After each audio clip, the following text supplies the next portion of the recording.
I inherited a weathered cabin on an abandoned stretch of coastline from my wife, while my son received a luxurious estate in a renowned mountain city. He smirked, "Go live with the rats," and threw me out of the house after 37 years we'd shared together. I drove there on a rainy night, hoping only for a place to sleep. But when I opened that cabin door for the first time, I found something my wife had prepared for me in her final days. Evidence of a life I'd never known, existed a son I'd never truly understood, and a secret that could destroy everything. That's when I realized, hello everyone, welcome back. If you're new here, comment below and tell me where you found this video. Your interaction means everything. This is a story about a family destroyed by lies, a son drowning in secrets, and a daughter caught in the middle. It's about whether broken families can heal. Important. This story contains fictional elements for narrative purposes. Names and locations have been changed to protect privacy. But the core message is real and worth your time. Let's begin. I inherited a weathered cabin on the Oregon coast from my wife, while my son got a sprawling estate in Aspen. He smirked and said, "Get out and go live with the rats," then threw me out of the house we'd shared for 37 years.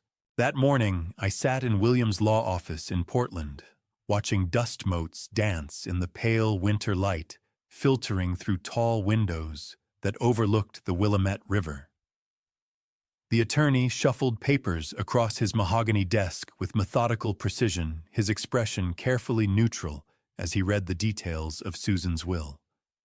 I'd known this moment was coming, knew it in that part of me that had suspected something was wrong during her final months. But nothing prepared me for the words that would reshape everything I thought I understood about my wife. "Your wife has left the property at Cannon Beach to you," William said, adjusting his reading glasses and pausing for effect. "That's the cabin. Approximately $3.2 million in current market value, with recent state offers reaching $4.1 million. He paused, letting that sink in, watching my face for a reaction. "Your son Nathan receives the Aspen property valued at roughly $1.2 million. I nodded slowly, trying to process the numbers. The cabin. I'd only been there once, years ago, perhaps 15 years now, when Susan first mentioned it casually over dinner. She'd said it was an investment, something for the future, a place to retreat when the world became too much. I hadn't thought much about it, since assuming she checked on it occasionally, or hired someone to maintain it. We'd never discussed it again. Never spent time there together. It was simply absent from our life the way some things become after the initial conversation fades. What I didn't expect was the mention buried deeper in the document pages, in almost hidden among the legalese and conditional clauses. There's also a reference here." William continued, his voice dropping lower, taking on a tone that suggested he understood the significance of what he was about to say. "To someone named Emma.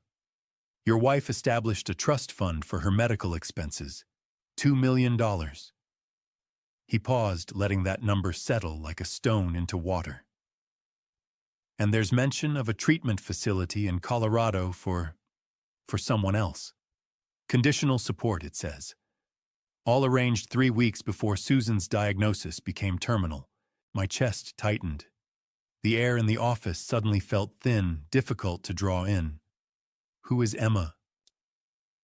"That information isn't in the will," William said, and I detected something in his voice, sympathy perhaps, or the professional distance of a man who'd witnessed many betrayals disguised as legal documents.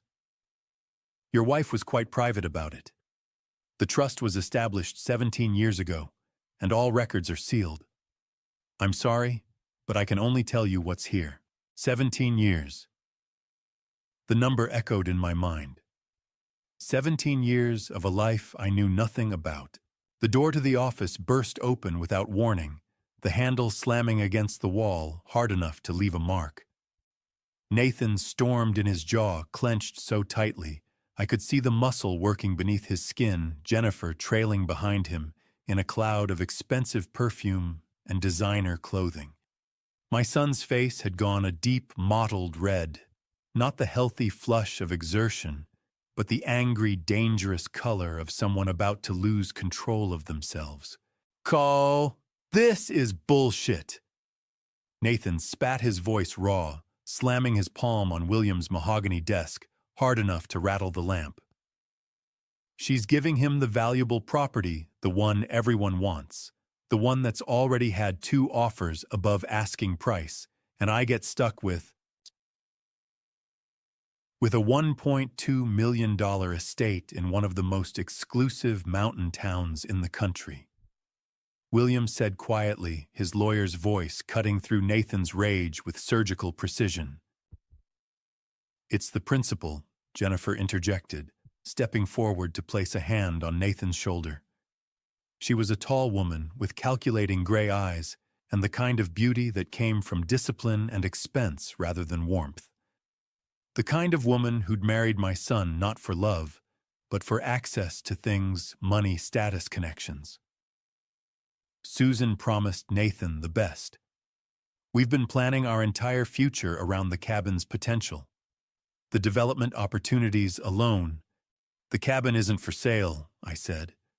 It came out quieter than I intended, my voice barely steady. Nathan turned to me then, and I saw something in his expression that chilled me deeper than any winter wind could. Not disappointment, not even anger, really. Contempt. Pure, distilled, unfiltered contempt, the kind a man saves for something he considers beneath his notice. "You're going to sit in that rotting pile of wood and do what exactly?" His voice was low now, which made it worse.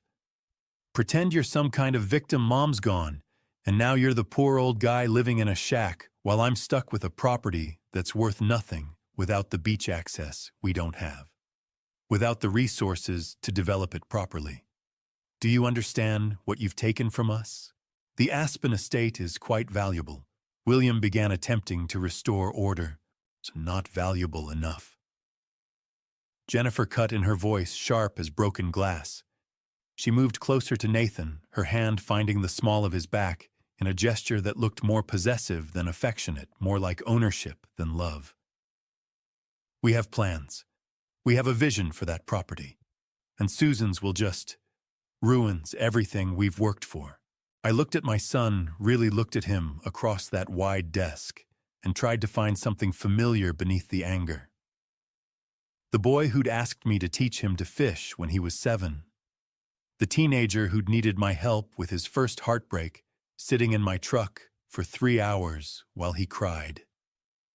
He wasn't there anymore. Something else had taken his place, something harder and colder and utterly foreign to me.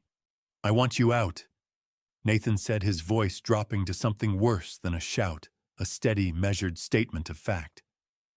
48 hours. Pack whatever matters and get out of this house. Everything else stays." "Nathan," I started. 48 hours, he repeated, and Jennifer smiled beside him, a smile of genuine pleasure, the smile of someone who just won a game I hadn't known I was playing. "Or I'll have you removed." That evening, I moved through the house in a daze, pulled from room to room by habit and necessity. I found the old leather suitcase from the attic, the one that had traveled with Susan and me on our honeymoon to Niagara Falls 38 years ago, back when the world felt full of possibility, and we believed we understood each other completely. I packed methodically, without emotion, a few changes of clothes, photographs in their frames, my father's watch with its worn leather band, a couple of books Susan had given me over the years. The movers arrived at dawn, and by noon, they'd cleared out everything Nathan and Jennifer deemed unworthy of their new life. I stood in the empty living room as the last truck pulled away, looking at the faded squares on the walls where family pictures had hung for decades. Through the window, I could see the garden Susan had tended so carefully, the rose bushes, her absolute favorite, dormant now in winter, waiting for a spring she would never see. That night, I loaded everything into my old pickup and drove north toward the coast. The rain started somewhere around Salem, steady and cold, hammering against the windshield as I climbed into the Cascade Range. My hands gripped the steering wheel as the miles accumulated, as the life I'd known receded behind me like the tide going out. By the time I reached Cannon Beach, darkness had fallen completely. The cabin loomed before me in the beam of my headlights, a weathered structure with peeling paint, the color of an old bruised vines crawling up one side like grasping fingers, windows boarded over. It looked exactly like what Nathan had said it would, uninhabitable. A place for rats and regrets. I used the old key William had given me. The lock stuck, then gave way with a click. When I pushed open the heavy wooden door, I heard it creak on its hinges like something waking from a long sleep. That's when I stopped breathing. The inside of the cabin was nothing, absolutely nothing like the exterior suggested. It was immaculate. The floors gleamed. Furniture was arranged with deliberate care, comfortable, worn but well-loved pieces positioned to face the ocean view. On the kitchen counter, fresh flowers sat in a glass vase beside a bowl of fruit. The air smelled like lemon cleaner and something else, something alive, something that spoke of habitation and care. I moved through the rooms like a man in a dream. The kitchen was fully stocked with food. The bathroom was spotless towels, soft and recently laundered. And on the shelves in the bedroom, there were photographs. Dozens of them. Susan, my wife, and a young woman I'd never seen before in my entire life. They were laughing together in these photos, cooking in this very kitchen, walking on the beach, arms linked, sitting on the porch with books in their laps, the ocean stretching behind them. In every single image, they were together. Intimate. Real. I picked up one frame with shaking hands. Susan's arm was around the young woman's shoulders, and they were both smiling at the camera with such genuine joy, such complete and perfect happiness, that it hurt to look at them. Who was Emma, and why had my wife been living a secret life here, while I'd been living alone in the house we'd shared for 37 years? The first thing that hit me wasn't the smell of decay I'd expected. It was lavender. I'd driven for 2 hours straight from Portland, the rain stopping somewhere around the Coast Range and giving way to a heavy mist that clung to the landscape like a held breath. The road wound through dense stands of evergreens, their branches so heavy with moisture they seemed to be weeping. By the time I reached Cannon Beach, the sun was making its weak attempt at breaking through the clouds, painting everything in shades of gray and pale gold. The town itself was quiet in that way. Small coastal communities are in winter. Most of the tourist shops closed, the streets largely empty, the whole place holding its breath until spring arrived. I drove north, following the directions from the Keys tag until the houses began to spread out, and I could see glimpses of the ocean through the trees. Then I saw it. The cabin came into view around a bend, and for a moment I thought I'd taken a wrong turn. This couldn't be the place. This couldn't be what Susan had left me. The structure was weathered in the way that suggested decades of neglect. The paint, a sickly blue-green, was peeling in long strips like skin after a sunburn. The wooden railings of the front porch were warped and rotting. Several windows were boarded over with plywood, and the front door hung at an angle that suggested it had taken considerable abuse from the coastal wind and salt spray. The whole building seemed to be slowly surrendering to entropy, giving itself back to the elements one board at a time. Nathan had been right, at least about that. This looked like a place where rats would live, not people. I sat in the truck for 5 minutes, hands on the steering wheel, trying to reconcile the image before me with the idea that my wife had owned this property, that she'd left it to me, that she'd thought this mattered. The key William had given me was old brass, worn smooth from age. It fit into the lock with surprising ease, and the door swung open on hinges that seemed well maintained, despite everything else suggesting abandonment. That's when I smelled it. Lavender. Not the overwhelming chemical lavender of air freshener, but something real. something that meant someone had deliberately chosen this scent. Someone had cared enough to place lavender in this cabin, to let it dry naturally to maintain its presence. I stepped inside and stopped breathing. The cabin's interior was nothing like its exterior suggested. It was immaculate. The small living room was organized with clear intention. A worn but comfortable sofa faced a stone fireplace, its hearth swept clean. Bookshelves lined one wall filled with volumes whose spines showed they'd been read many times. Throw pillows in soft earth tones invited you to sit, to stay, to feel like you belonged here. The deception was masterful. From the outside, the cabin appeared uninhabitable. From the inside, it was a home. I moved into the kitchen and found the first real evidence that someone was living here regularly. A bowl of fresh fruit sat on the counter, apples, oranges, bananas. Some were beginning to brown at the edges, suggesting they'd been purchased approximately 3 days ago.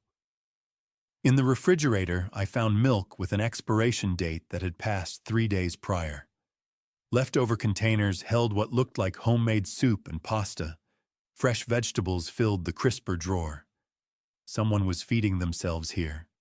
Someone was living here with care and intention. My hands began to tremble as I moved through the rooms like a man investigating a crime scene.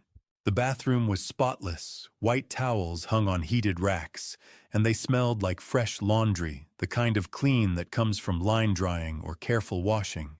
The medicine cabinet, when I opened it, contained prescription bottles, multiple bottles. My hands shook as I read the names on the labels, trying to make sense of what I was seeing. Emma, Emma, Emma. The prescriptions varied, some for pain management, others for muscle weakness related to spinal muscular atrophy (SMA), several for inflammation and immune support. The dates were recent, refilled regularly. The bottles indicated treatment regimens that cost thousands of dollars monthly. Beneath them, I found a folder containing medical bills addressed to Emma at this address. Treatment plans from specialists in Portland. Progress notes documenting the slow, progressive nature of her condition. The careful management of a disease that couldn't be cured, only slowed. And beneath those letters, some addressed to Susan Holloway at this same address. Others with no name at all, just dates and careful handwriting. In the smaller bedroom, I found what stopped my heart completely. Photographs covered one entire shelf. Albums, loose prints, framed images. In every single one, Susan was there, and she was smiling with a joy I'd forgotten she possessed. In one, she and a young woman were making pasta together, flour dusting their hair and clothes, both of them caught mid-laugh. In another, they sat on the porch, overlooking the ocean, reading books side by side, shoulders nearly touching. A third showed them walking along the beach, the young woman moving slowly, carefully, using a cane for support. Susan's arm linked through hers. The woman in the photographs was beautiful in the way that suggested she'd possessed beauty before something had taken physical strength from her. Dark hair, bright eyes, a smile that reached those eyes in the way that means something real. I sat on the edge of the bed and held one framed photograph with trembling hands. Susan and this woman were at a restaurant somewhere, their arms linked, their faces flushed with laughter. The date on the back read 6 months ago. 6 months ago, my wife was somewhere I didn't know, with someone I didn't know, living a life I knew nothing about. On the nightstand, I found a medical file. Inside were documents with a name repeated over and over. Emma, just Emma. No last name on these documents, though they contain treatment plans and prescriptions and references to spinal muscular atrophy, a progressive genetic condition affecting motor neurons. The dates spanning years, not months. Years of treatment. Years of care. Years of managing a disease that would slowly steal mobility, strength, independence. Years of a life I'd never known existed. The most recent bill indicated monthly medical expenses exceeding $20,000, gene therapy treatments, physical therapy medications that represented the cutting edge of SMA management. Susan had been paying this. Every month. Every single month. I picked up another photograph, the last one in the album. Susan and the young woman stood together in front of this very cabin, their arms around each other's waists. The picture was recent, maybe just weeks old. In the background, I could see fresh flowers planted in the garden beds, and the sky was clear and blue. Susan's expression in that photograph was one of profound peace, of purpose, of a woman who'd found something she'd been looking for. On the back in Susan's careful handwriting were 6 words. My daughter, my greatest joy, my Emma. Daughter! The word made no sense. Susan couldn't have a daughter. We'd never had other children besides Nathan. I would have known. I would have remembered. Except looking at the photographs covering this shelf, looking at the lifetime of care preserved in this small cabin, looking at the prescription bottles and the medical files and the fresh flowers and the carefully maintained home, I realized how little I actually knew about the woman I'd married. How many silences I'd filled with assumptions. How many questions I'd never bothered to ask. How much of her life had happened in the spaces where I wasn't paying attention. I moved through the rest of the cabin with growing dread and fascination. In the kitchen drawer, I found unopened bills addressed to both Susan and Emma at this address. In the closet, I found women's clothing in 2 different sizes. On the small desk, I found letters written in Susan's hand, but never sent addressed to people I didn't know, discussing things I couldn't begin to understand. And beneath the desk in a wooden box, I found something that made me stop entirely. It was a letter. The envelope was cream-colored expensive. My name was written on it in Susan's handwriting. I didn't open it. Not yet. Instead, I sat on the floor of that small cabin on the Oregon coast and held my wife's last message in my hands, feeling the weight of all the secrets she'd been carrying, feeling for the first time since arriving the full force of her absence. Outside, the sun was setting over the ocean, painting the water in shades of gold and crimson. Inside, I sat in the growing darkness and tried to understand how a man could live with someone for 37 years and know nothing at all about her. The cabin was warm. Someone had paid the heating bills. Someone had maintained this place with love and care. Someone had waited here for the day I would finally arrive and discover what my wife had built without me. Emma. Whoever she was, wherever she was real.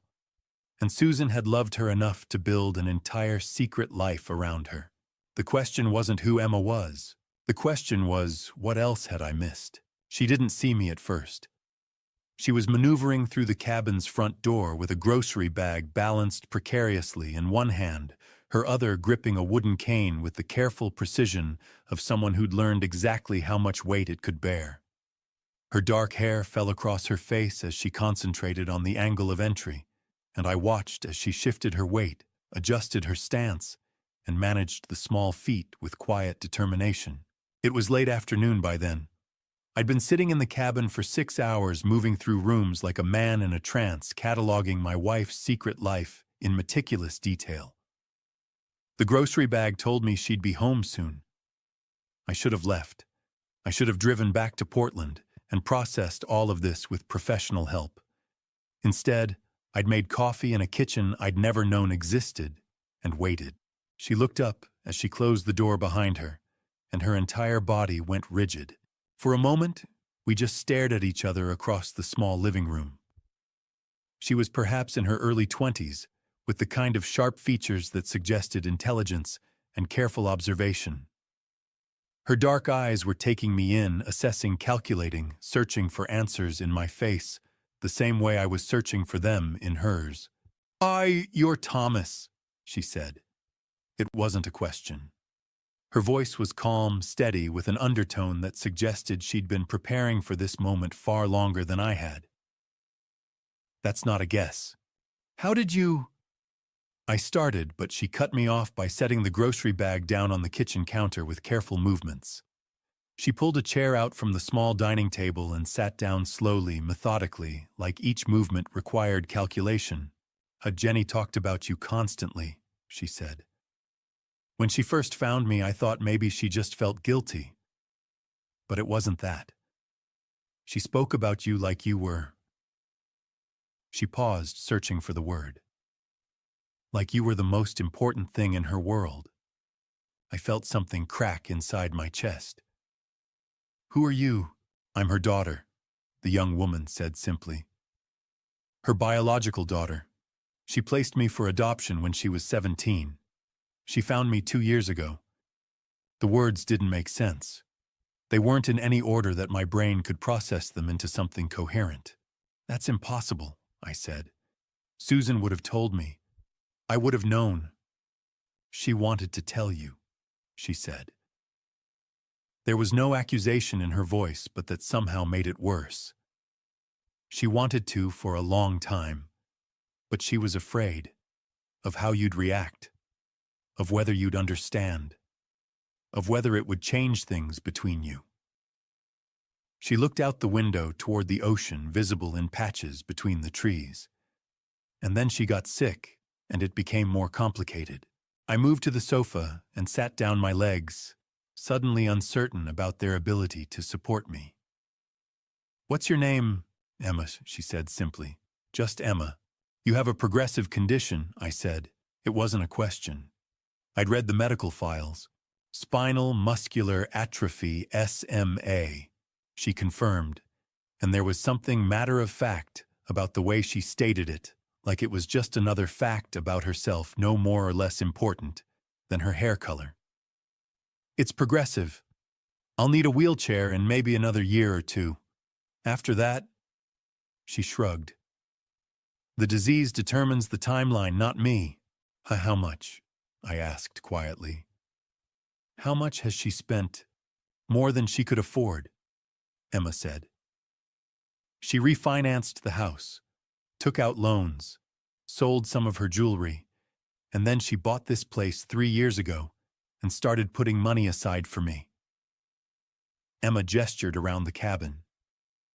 She said she wanted me to have somewhere to go, somewhere to live that was just mine. I looked at the young woman sitting across from me and tried to reconcile her existence with the wife I'd known. Susan had been private, yes, but this wasn't privacy. This was erasure. A whole person, a whole daughter erased from our marriage, from my knowledge, from everything I thought I understood about the woman I'd spent 37 years with. She was a good mother, Emma said, and something in her voice made me look at her face. She was crying, though her expression remained calm. The tears just moved down her cheeks, like they were inevitable, like they didn't require permission. I know it's weird to hear a stranger say that, but she was. She found me, and she didn't have to do any of this. She could have just given me money, or ignored me, or pretended I didn't exist. But she didn't. She showed up. She called every week. She came here whenever she could. Why didn't she tell me?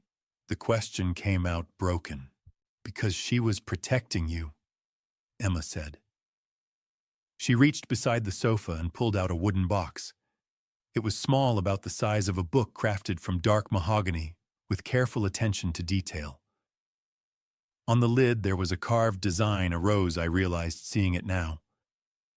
I'd made this. I'd crafted this box in high school woodshop class and given it to Susan on our first anniversary, back when we were young enough to believe that objects could contain promises. I hadn't seen it in decades. She kept this on her nightstand, Emma said softly. She told me you made it. She said it was the most precious thing she owned. My hands were shaking as I reached for it. The wood was warm under my fingers, the finish smooth from years of handling. I opened it carefully, half expecting my own emotions to spill out instead of whatever Susan had placed inside. What I found made the world tilt. Letters. Dozens of them. All addressed in handwriting I recognized immediately, my own handwriting from decades ago. Letters I'd written to Susan during the year we were apart, when my job had taken me to San Francisco. Letters I'd assumed she'd thrown away along with so many other things from our early years. But she'd kept them. Every single one. She'd kept them in the box I'd made with my own hands, and she'd kept them safe. There are more, Emma said quietly. Photographs, a journal, some jewelry, but mostly it's those letters. She read them a lot, especially toward the end. I looked up at Emma, this girl who was my wife's daughter, and my wife's secret, and my wife's attempt to reach out from beyond the grave and tell me something I was only beginning to understand. "Why are you showing me this?" I asked. "Because she asked me to," Emma said simply. "She told me that when you found out about me, and she said when not, if I should let you read them. She said it was important that you knew how much she loved you, even when you didn't know what she was doing, even when you didn't know who she really was." Inside the wooden box were dozens of letters, each one addressed in handwriting I recognized immediately. Mine. My hands shook as I lifted the first envelope. The paper was cream-colored, expensive. The penmanship on the outside was meticulously careful, the handwriting of someone who knew these words mattered more than anything she'd ever written. Emma watched me from across the small living room, her face carefully neutral. The letter inside was dated 2 weeks before Susan died. "My dearest Robert, if you're reading this, then you've met Emma and learned the truth that I was too much of a coward to tell you while I was still alive. I'm sorry. Before I explain, you need to understand what's happening with Nathan." My heart stopped. "The cancer came back 2 years ago. The doctors gave me 6 months. That was 3 months ago now." I looked up from the letter, unable to breathe. Emma was still watching me, still saying nothing. "I didn't tell you because I couldn't bear to watch you suffer again. You were so strong the last time. I couldn't ask you to do that again. I couldn't watch your face every morning knowing I was the reason you couldn't sleep at night." The words blurred. I set the letter down and pressed my palms against my eyes, but the tears came anyway. Hot and fast. Susan had been dying, and I'd been moving through our daily life with no idea. I'd been complaining about grocery bills. I'd been making plans for a future she'd already known she wouldn't see. 3 months ago, Nathan's bank called me. They said something about a loan application requiring my signature as co-owner of the Aspen property. I never signed anything, Robert. I never signed anything. My son had forged my wife's signature. I hired a private investigator. Nathan took out a loan for $1.2 million using the Aspen property as collateral. He falsified my signature on every document. The money went to private lenders, the kind of people you don't owe money to casually. Jennifer was involved. She's the one who convinced him to do this. She's the reason he went to those people instead of asking us for help. I felt something crystallize inside me, a cold, clear anger. That's not all, Robert. Nathan has been stealing from you. From your retirement account. Small amounts over time. The total comes to $85,000. He's been doing it for more than 2 years. I set the letter down and walked to the kitchen window, gripping the counter until my hands went white. My own son had reached into the life I'd built and taken pieces of it. He'd been stealing from me for 2 years. I needed time to figure out what to do. I couldn't leave you in the middle of this chaos. I couldn't leave you with a son in debt to dangerous people and a daughter-in-law who was systematically destroying your family. So I bought time. I made plans. I made a plan to protect you, Robert. I made a plan to save Nathan from himself. And I made a plan to leave you with the tools you'd need to survive what comes next. There are more letters in this box. Each one will explain a piece of what you need to know. Each one will tell you what I did and why I did it. But first, I need you to know this: I love you. More than you will ever know. And that's why I had to lie. I read the letter 4 times before I could reach for the second envelope. Emma had brought me water at some point. I drank it without tasting it. The second letter was dated 4 days later. The handwriting was shakier now. Robert, this is the hard part. Nathan took out that loan because he decided the answer to his problems was money, and he decided to get it no matter what. 2 years ago, when Nathan asked us for money for business opportunities, we both said no. What we didn't know was that he'd already decided the answer didn't matter. The Aspen property had been increasing in value. Nathan saw it not as a home, but as collateral. He saw it as permission to borrow against our future without asking us. He found people who would lend to him without asking questions. People who care about one thing, getting paid with interest on time. He borrowed $1.2 million. He promised to pay it back within 18 months. He used my signature to do it. He forged it repeatedly on every document. The investigator found the loan papers. The signature wasn't even close to mine. It was crude, rushed, obviously fake. But the lenders didn't care. They had the property as collateral. Jennifer knew about this from the beginning. More than that, she encouraged it. She wanted the money. She had plans: a house in Miami, a luxury car, a lifestyle that Nathan's income could never support. So she pushed him toward the lenders. She made the connections. She was there when he signed the forged documents. When the bank called me, I realized what had happened. My son had committed fraud, and my daughter-in-law had helped him do it. I stopped reading. My chest felt tight, like someone had wrapped steel bands around it. I know what you're thinking. You're thinking I should have told you. You're thinking I should have gone to the authorities. And you're right. But Robert, I was running out of time and I couldn't leave you with this. So I made a different choice. I hired the investigator to document everything. Every fraudulent signature. Every transfer of funds. I created a complete record of what they'd done. Then I started moving money. I liquidated my personal assets. I took out second mortgages. I refinanced everything I could. And I moved that money into accounts that Nathan couldn't touch. I created a trust for Emma's medical care. I bought this cabin and paid it off completely. And I created a plan that will only work if you're brave enough to see it through. When I finished reading, my hands were steady again. That terrible steadiness that comes after shock when your body stops responding normally. Emma was still watching me. "How long have you known?" I asked. "Since last year," she said quietly. "Jenny told me everything. She said I needed to know in case something happened to her, in case you needed help understanding." Emma reached over and tapped the wooden box gently. "There are 6 more letters," she said. "Each one explains a different piece of what Jenny planned. Each one tells you what to do next." I looked at the stack of envelopes still waiting inside the box. Each one a piece of my wife's final message. Each one a piece of the truth she'd been gathering like stones, building a wall I could stand behind. "I'm not ready," I said. "I know," Emma replied. "But you will be. By the time you've read them all, you will be." That's what Jenny said.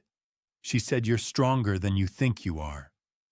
I looked at the young woman who was my wife's daughter, who was living in the cabin my wife had bought with money my son had stolen, who was waiting for me to finish reading letters that would change everything. And I reached for the 3rd envelope. The report was 400 pages long. Not a typo, 400 pages of meticulous documentation. Emma handed me a USB drive around midnight. "Jenny said you'd need this when you were ready," she said simply. "I think you're ready now." I wasn't sure I was ready for anything, but I took it anyway and plugged it into Emma's laptop. What appeared on the screen made the room tilt slightly. The investigator's report was staggering in its detail. Every dollar that had been stolen was accounted for. Every forged signature had been photographed and cross-referenced. Every lie had been meticulously documented. There was a photograph first. Nathan at a bank in Miami leaning over a desk signing documents. His handwriting was clear and unmistakable. The date stamp read exactly 3 months ago. Behind him stood Jennifer, her hand on his shoulder, smiling. Then came the statements. Page after page of bank transfers. Each one a small withdrawal from my retirement account, $800 here, $600 there. Never enough to trigger an alert, but consistent. Systematic. Planned. $700 removed on a Tuesday. $900 on a Friday. $800 again the following Wednesday. It happened every week. For more than 2 years, the investigator had marked up each transfer in red. The grand total was circled at the bottom, $85,000. The forged signatures were there too.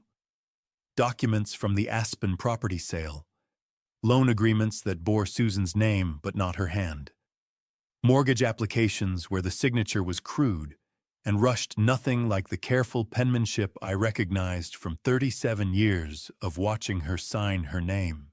A handwriting expert's analysis was included. The signatures show significant deviation from authenticated examples. The forged signatures appear rushed and inconsistent. And then there was the audio file.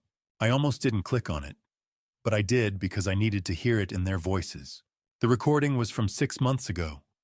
Timestamp 3:47 a.m., Nathan and Jennifer whispering in the Aspen house.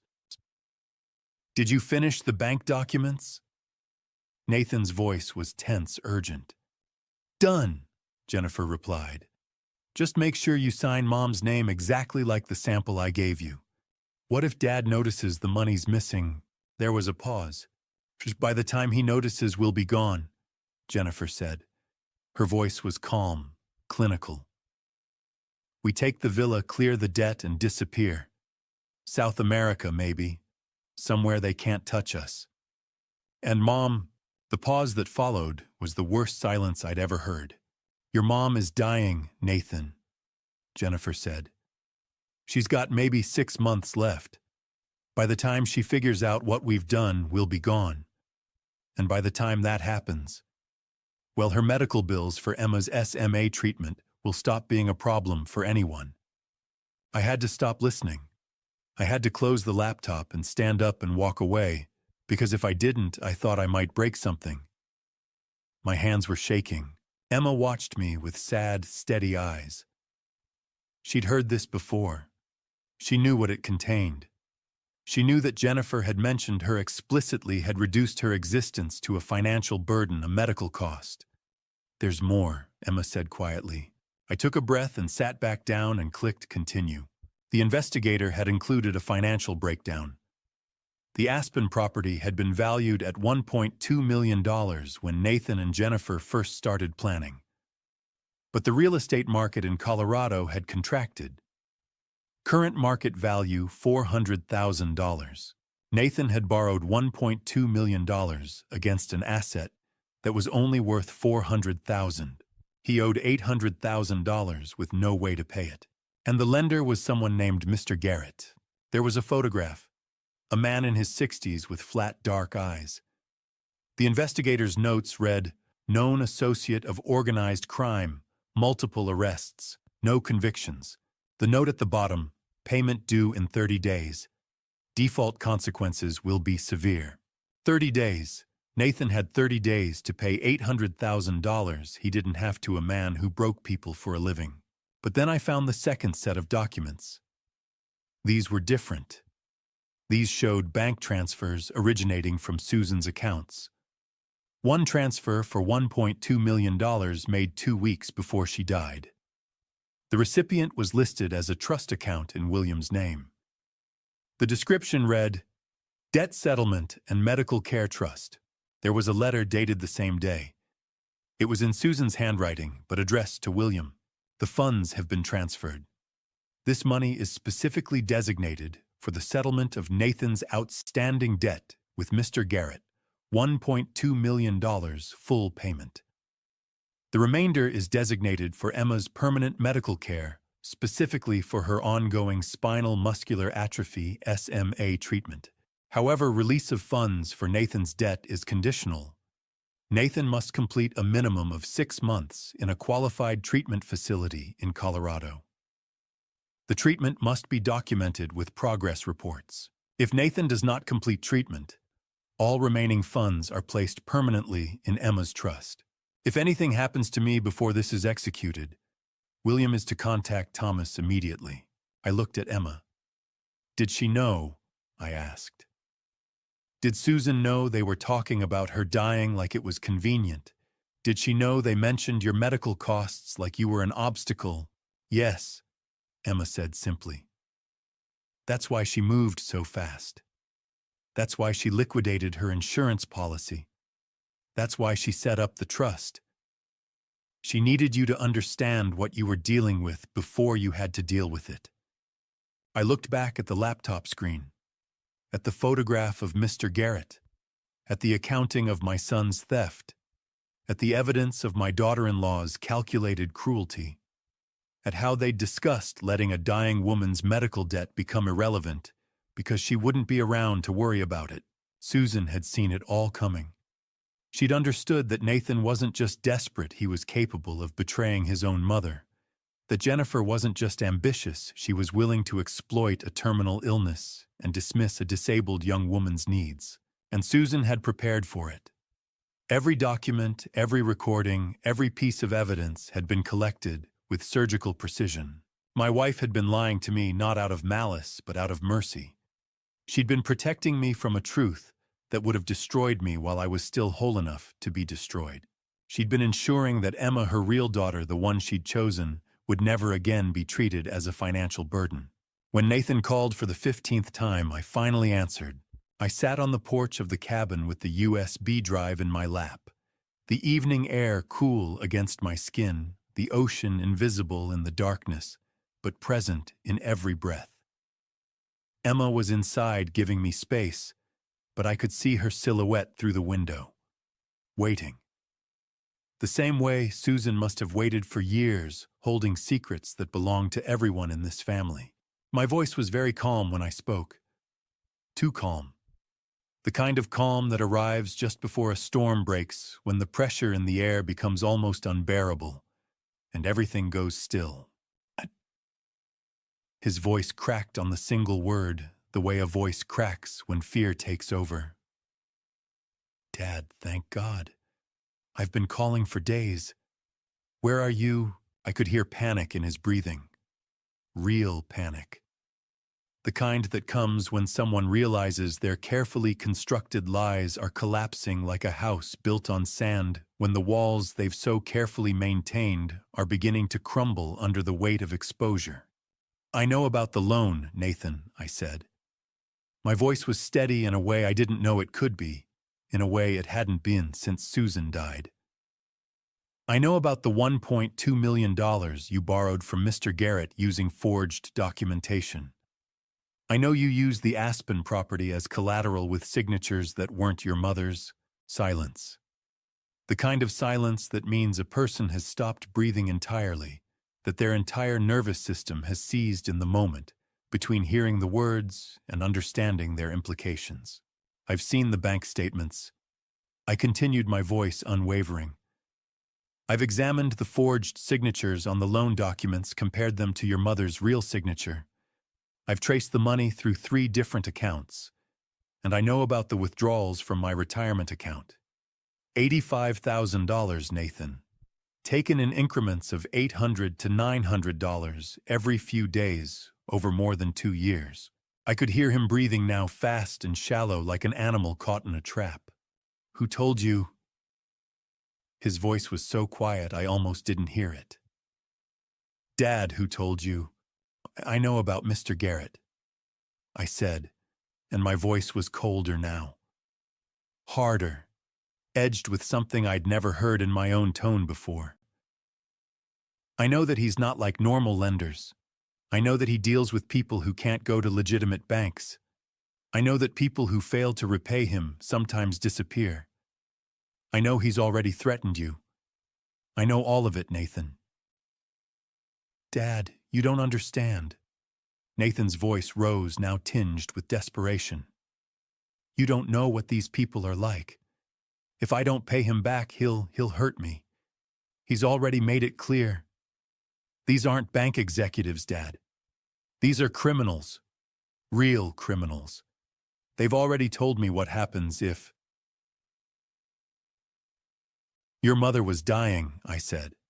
I cut through his excuses like a blade through water. She was dying while you were stealing from me, while you were forging her signature on loan documents, while you were planning your escape route to South America. No, Dad, I never touched Mom's accounts. The money came from yours, I swear to God. I never forged her actual signature on anything that would have hurt her financially. I wouldn't do that to Mom. So I heard the recording, I said quietly.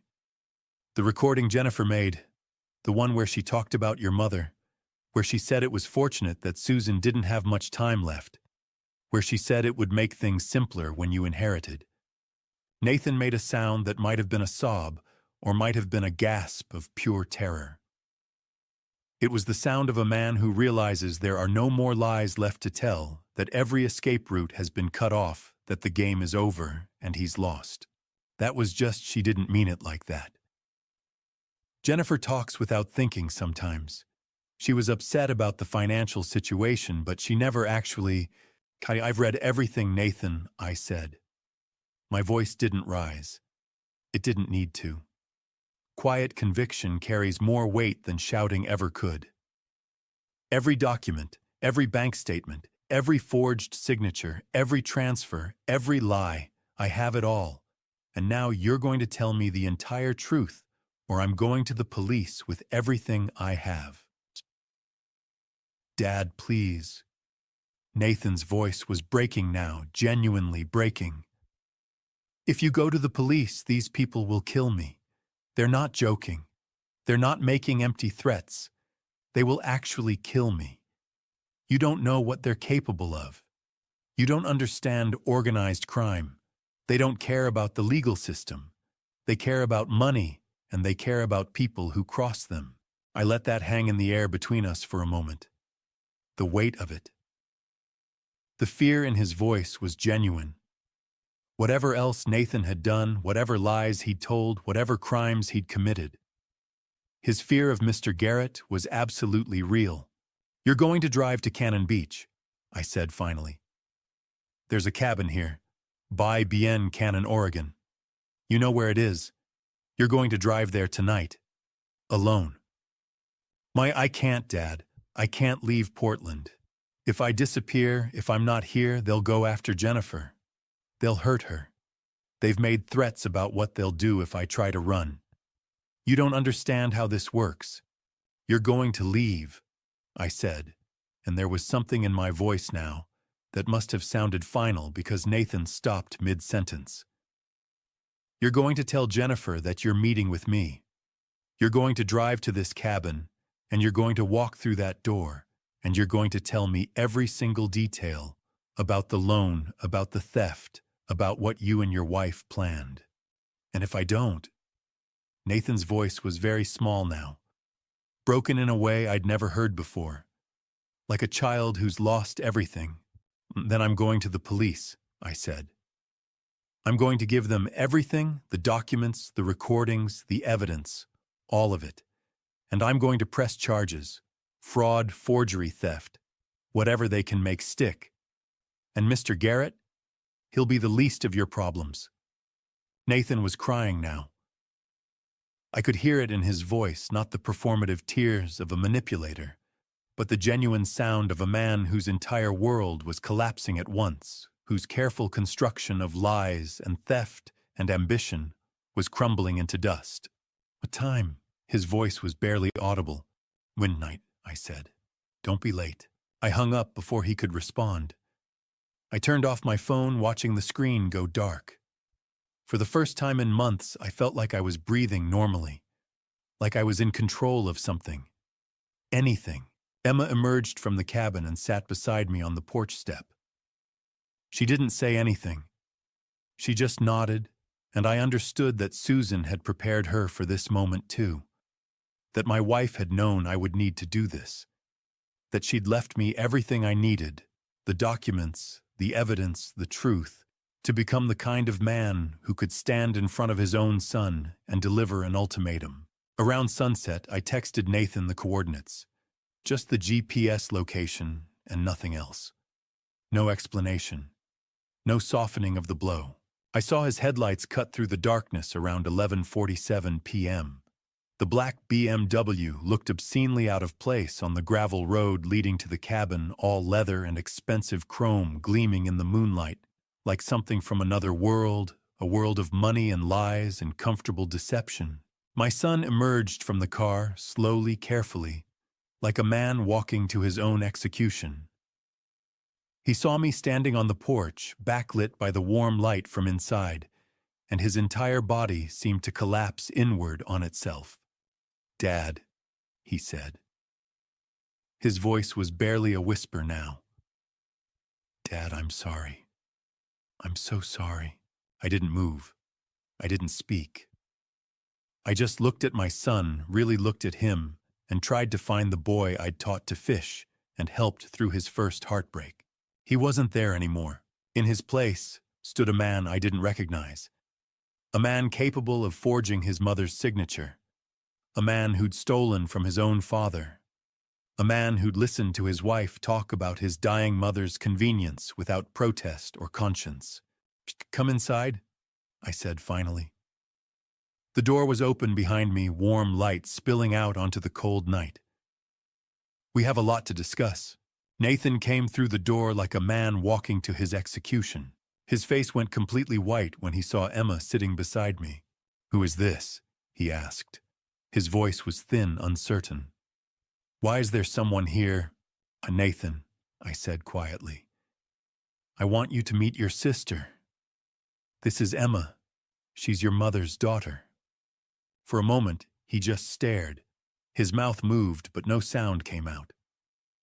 When he finally spoke, his voice cracked. "That's impossible. Mom would have told me. She would have..." "Mom gave me up for adoption when she was 17, Emma said. Her voice was remarkably steady for someone who'd just met her half-brother under circumstances like these. "She found me 2 years ago. She's been taking care of me ever since." Nathan sat down heavily in the nearest chair. He looked like someone had just pulled the floor out from under him. "Sit down," I said. It wasn't a request. Nathan sat.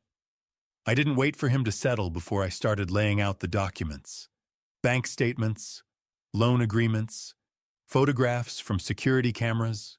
"Did I know about the loan, Nathan?" I said. "I know about the $1.2 million. I know about Mr. Garrett. And I know about the money you've been taking from my retirement account." Nathan's hands started shaking. "Dad, I can explain. I was desperate.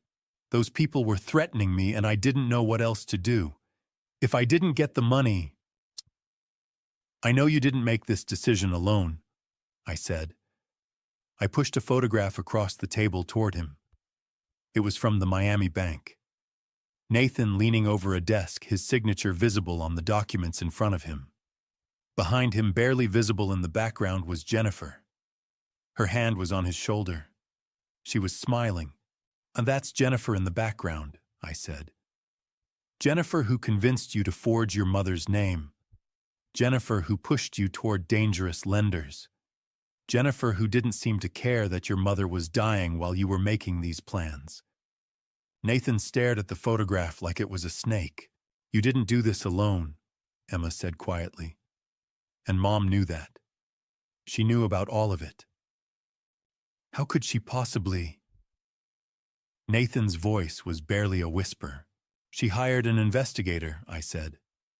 2 years ago, when the bank called her about the fraudulent co-signature, she documented everything, Nathan, every transfer, every forged signature, every conversation between you and Jennifer.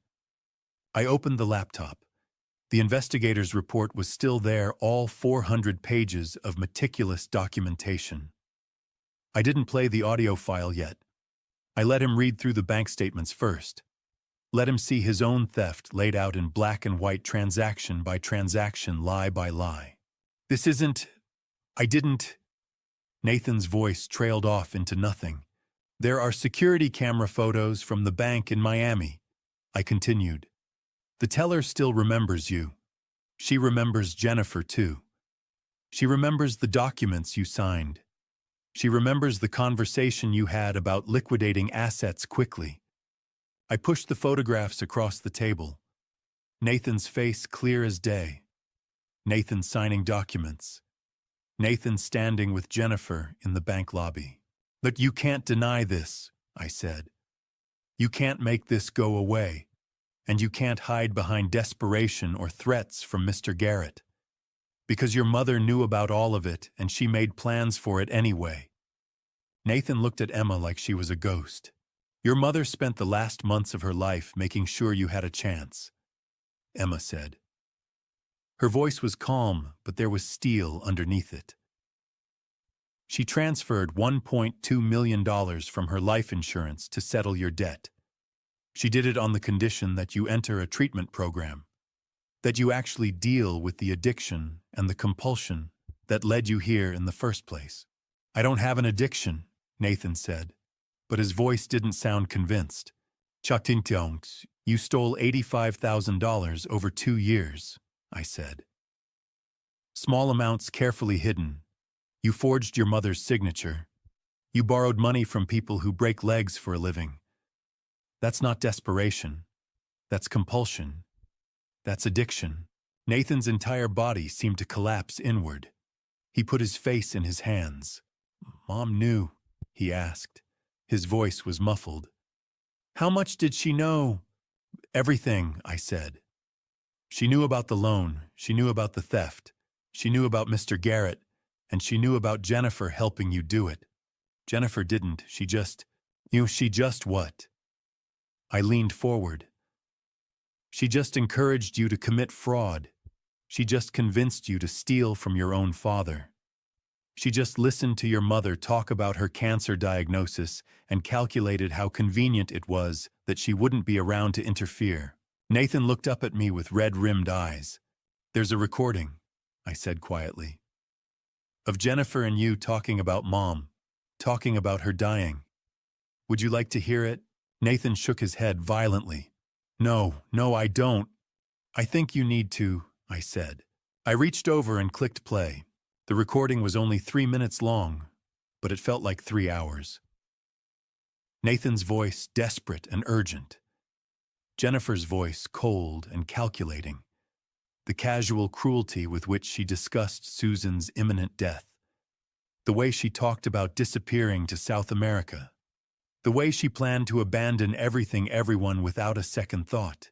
When it finished, Nathan was weeping. Not the controlled tears of someone experiencing appropriate remorse, but the desperate gasping sobs of someone whose entire world had collapsed at once. Your mother loved you, I said. My voice was steady, though I wanted to rage. She loved you enough to keep your secret. She loved you enough to pay your debt. She loved you enough to set up a plan to save you from yourself. I don't deserve it, Nathan said. I don't deserve any of it. No. I agreed. You don't. But your mother gave it to you anyway. Because that's what mothers do. I pushed a thick folder across the table. It contained the terms of the trust, the treatment facility in Colorado, the court-ordered requirement to complete 6 months of intensive therapy before any money could be released. I say, this is your mother's last gift to you, I said. A chance to actually change, to actually become something other than a thief and a liar. You have a choice to make, Nathan.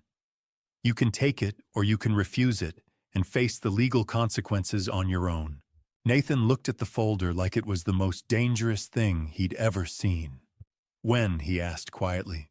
How do you leave tomorrow? I said. The facility is expecting you. You'll check in, you'll start the program, and you'll spend the next 6 months actually dealing with what's wrong with you. And if I don't, then I go to the police, I said. And I give them everything, the documents, the recordings, the evidence. Jennifer goes with you. You both face charges. Emma reached over and placed her hand on mine. For the first time, I noticed that Nathan was looking at her with something other than shock. He was looking at her with a recognition, perhaps, of what his mother had sacrificed for a child who wasn't even biologically hers. Your mother chose Emma, I said. She chose to love her, to care for her, to make sure she had a future. That's the person your mother was, Nathan. That's who she spent her final months trying to save you from becoming. Nathan didn't respond. He just sat there, staring at the folder, at the documents, at the evidence of his own deception, laid bare in the cabin that his mother had built for a daughter he didn't know existed. If you've made it this far with me, please comment 1. It's how I know I'm not alone in this journey. And I need to be honest with you, from here on some details have been changed to protect my family's privacy. The core truth remains, but certain names and places have been altered. If you're not comfortable with that, close the video now. No judgment. I pressed play. Jennifer's voice filled the small cabin, cold and methodical. Nathan's face went completely white as he listened to his own voice, desperate, uncertain, matched against his wife's calculated responses. "Did you forge the bank documents?" Jennifer's voice came through the speaker, clear as day. "I'm working on it," Nathan's recorded voice replied. His tone was hesitant, uncertain. "But what if Mom finds out? What if she checks the paperwork?" "She won't know," Jennifer said. Her voice was steady, assured. "Trust me. And even if she does notice something, she's dying anyway. We just need to buy enough time." Nathan made a sound, a small broken noise in the back of his throat. He put his head in his hands. "Make sure you sign her name exactly like the sample I gave you." Jennifer continued on the recording. "I already photographed several of her old checks. The signature pattern is consistent. Just copy the flow and nobody will be able to tell the difference." "What about Dad's retirement account?" Nathan asked on the recording. His voice was thin, worried. "He might notice large withdrawals." "We withdraw gradually," Jennifer said, with the tone of someone explaining something obvious to a child. "Small amounts. 600 here, 700 there. He won't notice. Older people don't check their statements that carefully. And if he does notice something, we'll already be gone by then." I watched Nathan's face as he listened to his wife discussing the theft of my life savings like it was nothing more than a minor inconvenience. Like it was a problem to be managed, rather than a betrayal to be reckoned with. Emma sat completely still beside me, her expression unreadable. "What if we can't sell the villa in time?" Nathan's recorded voice was uncertain, wavering. "The market's been slow. What if it takes longer than we think? Then we go to Plan B," Jennifer said. Her tone suggested she was discussing something as simple as dinner plans, instead of a scheme to defraud her dying mother-in-law. "We tell Mr. Garrett that Susan will co-sign a bigger loan. The woman's rich. She'll pay anything to protect you. She loves you too much to let you suffer. Mom would never—" "Yes, she would," Jennifer interrupted sharply. "Because she's a good mother. That's her weakness, Nathan. We exploit that. It's that simple. She'll sign whatever we need her to sign because she'll believe it's to help you." The pause on the recording was long. I could hear Nathan breathing, could hear him struggling with what Jennifer was suggesting. "But what if she refuses?" Nathan asked finally. "What if she actually says no?" Jennifer laughed. It was a laugh without warmth or humor, the laugh of someone who'd already calculated every possible outcome, every variable, every contingency. "She won't live long enough to cause problems," Jennifer said. Her voice was matter-of-fact, conversational. "The cancer came back. I checked her medical records when I was at your parents' house last month. She's got maybe 6 months, maybe less. By the time she figures out what we've done, we'll already be in South America. We'll have the money, we'll have a new life, and she'll be dead. What's she going to do, follow us from the grave?" Nathan's recorded voice was barely a whisper. That's not funny, Jen." "I'm not joking," Jennifer said. "And if by some miracle she manages to live longer than the doctors predict, we'll convince her you need money for experimental treatment, for alternative therapy, for anything. We'll lie to her face while she's sick and desperate and terrified of losing her son. By the time she realizes we've cleaned her out, it'll be too late. She'll either be dead or too weak to do anything about it." The recording continued for another 30 seconds of silence, just breathing, just the weight of what had been said. Then it ended. The cabin was so quiet. I could hear the ocean outside, could hear the waves hitting the beach in the distance. Nathan was on his knees, not metaphorically, He was actually on his knees, his body folded forward, his hands covering his face. His shoulders shook with sobs that seemed to come from somewhere deep inside him, the kind of crying that breaks something fundamental open, that reveals the person underneath all the lies. "I didn't know," he gasped between sobs. "I didn't think she would. I never wanted—" "Hike, you didn't want to think about it," Emma said quietly. Her voice was calm but edged with something harder. "There's a difference between not knowing and choosing not to know. You chose not to know." I let the silence sit between us for a long moment before I spoke. I wanted Nathan to feel the weight of it. I wanted him to understand that some things couldn't be unsaid, some truths couldn't be ignored. "Your wife was planning to exploit your mother's terminal illness for financial gain," I said. My voice was steady, but it took everything I had to keep it that way. "She checked your mother's medical records. She understood exactly how sick Susan was. She knew the timeline. And she was going to manipulate her into co-signing loans while she was actively dying." "I didn't know she checked Mom's records," Nathan whispered. "I didn't know she understood how serious it was." "Your wife is a predator," I said. "And you helped her become one." Nathan looked up at me with eyes that had finally truly seen themselves clearly. His face was streaked with tears. His entire body was shaking. "What happens now?" he asked. His voice was barely audible. "What do you want me to do?" I pulled out the treatment facility paperwork and placed it on the table between us. "Your mother paid $1.2 million to settle your debt with Mr. Garrett," I said. "She did it on one condition, that you actually commit to getting help. Real help. Not just going through the motions." Nathan stared at the documents, like they were written in a language he didn't understand. 6 months in Colorado. I continued. Court-ordered intake, group therapy, individual sessions, psychological evaluation, the complete process. "And if I refuse?" Nathan asked. "Then you go to prison," I said. "For fraud, for theft, for forgery. You'll face federal charges. You'll face Mr. Garrett personally when he realizes the money he was expecting is going to pay his debt instead of funding your escape. And you'll face whatever consequences come after that." Nathan's shoulders sagged further, as if he'd been physically struck. "When do I leave?" he asked quietly.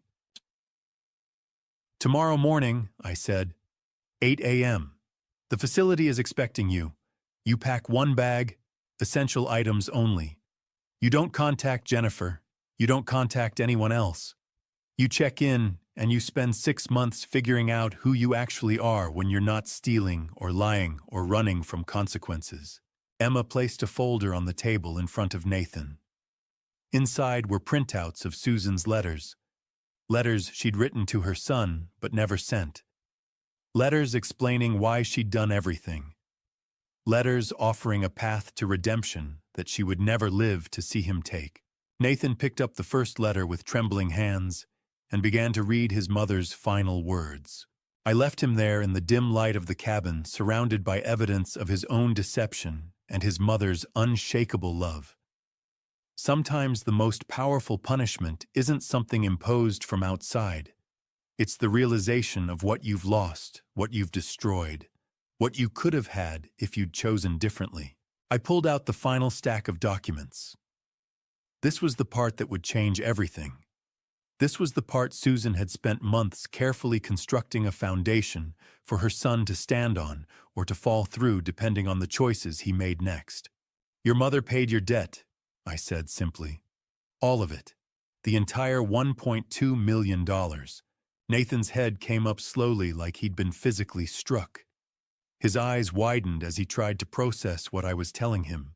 "That's impossible," he whispered. "Where would she even get that kind of money we don't have?" "She liquidated everything," I said. "Her life insurance policy, her jewelry collection, her savings accounts, properties she owned separately. She moved heaven and earth to get that money. Nathan and she did it while she was actively dying from cancer.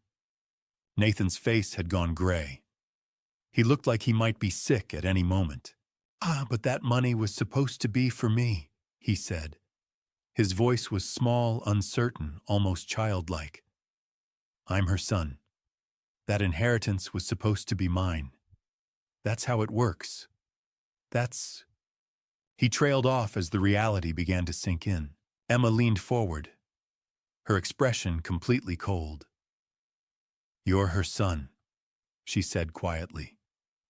But you stopped being family when you decided to steal from your father and forge your mother's signature.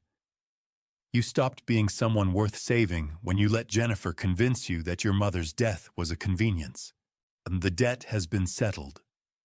I continued pushing the bank transfer documents across the table.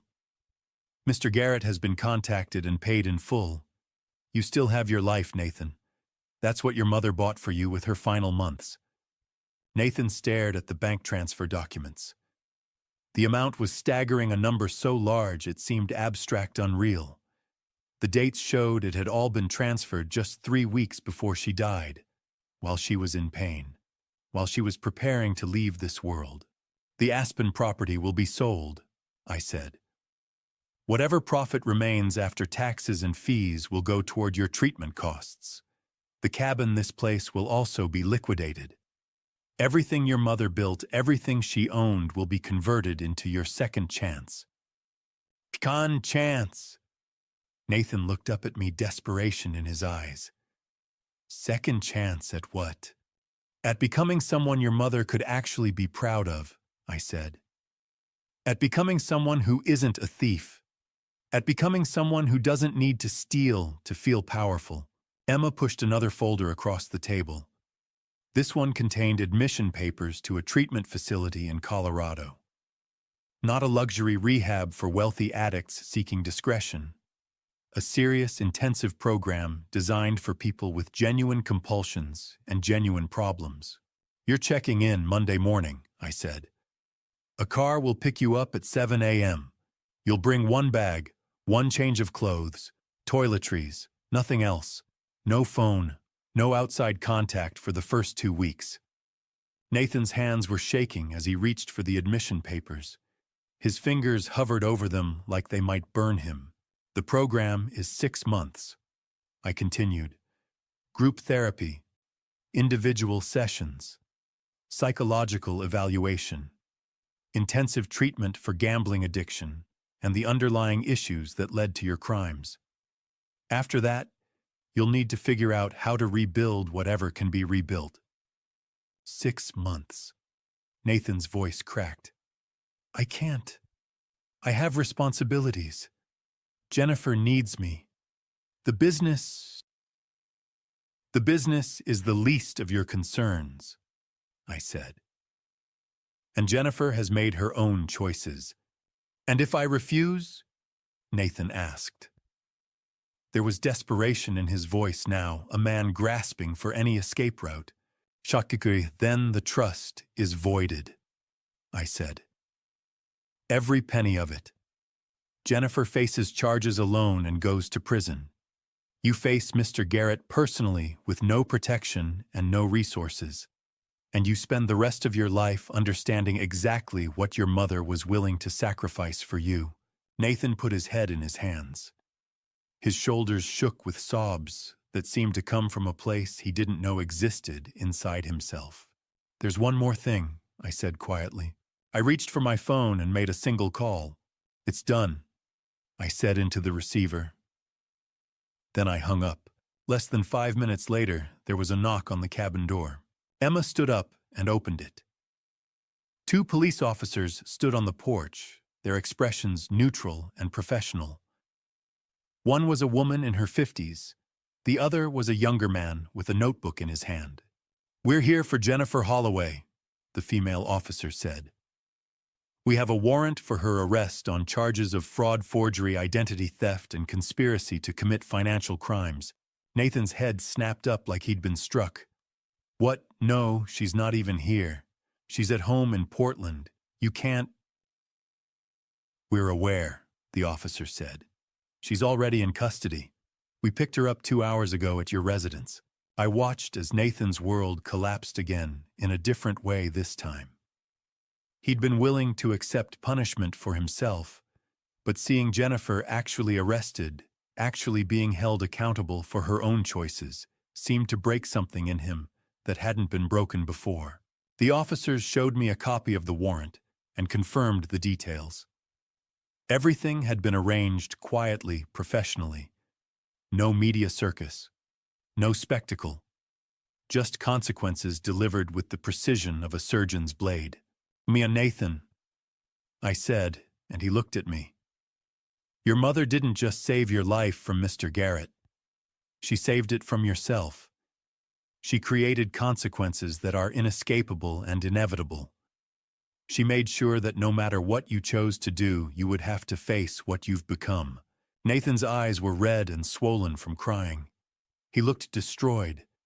He looked for the first time like someone genuinely confronting their own darkness. "This is your mother's last gift to you," I said. "A chance to actually change. A chance to actually become someone worth saving. Don't waste it." Nathan looked up at me, and for the first time since he'd arrived at the cabin, I saw something in his eyes that resembled actual remorse. Real understanding. The beginning of genuine accountability. "I'm sorry," he said. His voice was barely audible.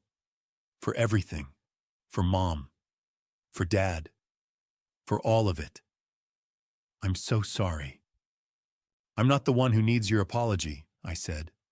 "Neither is Emma. Your mother's already gone. You'll have 6 months in Colorado to figure out who you need to become in order to live with that fact." Nathan nodded slowly. He looked at Emma, really looked at her for the first time. "I'm sorry," he said to her as well. "For being angry when you showed up. For resenting you. For not understanding what Mom was trying to do for you. For all of it." Emma didn't respond. She didn't need to. Her silence contained everything that needed to be said. Outside, the sun was setting over the ocean, painting the water in shades of gold and crimson. Tomorrow, my son would leave for Colorado. Tomorrow, my daughter-in-law would face trial. Tomorrow, everything would begin to change in ways we couldn't yet imagine. But tonight, Nathan sat alone with his mother's letters, and finally began to understand the magnitude of her love. The courtroom fell silent as the judge prepared to read the verdict. I sat in the gallery, Emma beside me. Behind us sat William the lawyer who'd executed Susan's final wishes with precision. 2 months had passed since that night at the cabin. 2 months of depositions, discovery, legal maneuvering. 2 months of watching the system grind toward justice. Jennifer sat at the defense table in a navy suit that probably cost more than my monthly mortgage payment. She'd maintained her composure throughout the trial, maintained her story, that Nathan had acted alone, that she was merely a victim of his lies, that she had no knowledge of criminal activity. The audio recording destroyed that narrative within the first hour of testimony, on the counts of forgery, fraud, conspiracy, and identity theft. The judge said, his voice carrying through the courtroom like a gavel strike, "The jury finds the defendant guilty on all counts." Jennifer's face went white. She made a small, strangled noise as reality crashed down on her. The prosecution had been methodical and devastating. They'd presented the bank statements first, then the photographs. Then Paul, the bank employee, testified that Nathan had claimed his mother authorized the transactions with what appeared to be legitimate documentation. "I didn't have any reason to suspect fraud," Paul had said under oath. "The paperwork looked authentic. The signatures appeared to match previous documents." But then came the handwriting expert, a woman who'd spent 30 years analyzing forensic documents. She placed Susan's actual signature beside the forged ones, and the differences became painfully obvious. The forged signatures were rushed, inconsistent, the product of someone trying to replicate something without understanding it. The investigator's testimony followed. 400 pages of documentation. Every transaction tracked, every lie catalogued. Every piece of evidence, including the $20,000 monthly medical expenses for Emma's spinal muscular atrophy SMA treatment, presented with surgical clarity. And then the audio recording. When Jennifer's voice filled the courtroom, calm and methodical, as she discussed exploiting a dying woman, the jury's expression changed completely. One woman closed her eyes. "She's got maybe 6 months left," Jennifer's recorded voice said. "By the time she figures out what we've done, we'll be gone. And by the time that happens, well, her medical bills for Emma's SMA treatment will stop being a problem for anyone." The silence that followed was suffocating. Nathan had been tried separately. His attorneys argued for leniency, pointing to his cooperation with investigators, his guilty plea, his participation in the treatment program that had begun the day after his arrest. The judge acknowledged all of this. Ontitakum. Nathan Holloway. The judge said, "On the counts of theft, forgery, and conspiracy, the jury finds you guilty. However, in light of your cooperation with authorities, your guilty plea, and your progress in treatment, this court offers an alternative sentencing arrangement." Nathan looked up, hope flickering across his face. "Hasiu, you will serve 3 years of probation," the judge continued. "During this time, you will continue treatment at the Colorado facility. You will submit to regular psychological evaluations. You will complete community service. And you will make full restitution to your father and sister." The word hung in the air. Sister. The first time it had been spoken aloud in official capacity. Emma straightened slightly. "Do you understand the terms?" the judge asked Nathan. "Yes, Your Honor," Nathan said hoarsely. Jennifer received 5 years in prison. The judge was clear about why her sentence was more severe. She'd been the architect, the one who calculated that a dying woman was an acceptable problem. She'd explicitly mocked the medical needs of a disabled young woman as a financial inconvenience. The defendant demonstrated a callousness and premeditation that this court finds particularly troubling, the judge said. She committed these crimes while explicitly discussing her victim's terminal illness and the medical costs of caring for a disabled dependent. That level of cruelty warrants a substantial sentence. The Aspen property was ordered sold to pay restitution. The proceeds, approximately $400,000 after taxes and fees, would go toward covering stolen funds, fraudulent loans, and civil damages. Thomas and Emma received a separate judgment, $350,000 in compensation for losses and emotional trauma. I watched as the judge banged his gavel one final time. Jennifer was led away in handcuffs, screaming her protest. Nathan was released to the treatment facility's custody with orders to check in by 6 p.m. that same day. As we filed out, Emma touched my arm. "It's over," she said. But I knew it wasn't. Not really. Nathan's real trial was only beginning.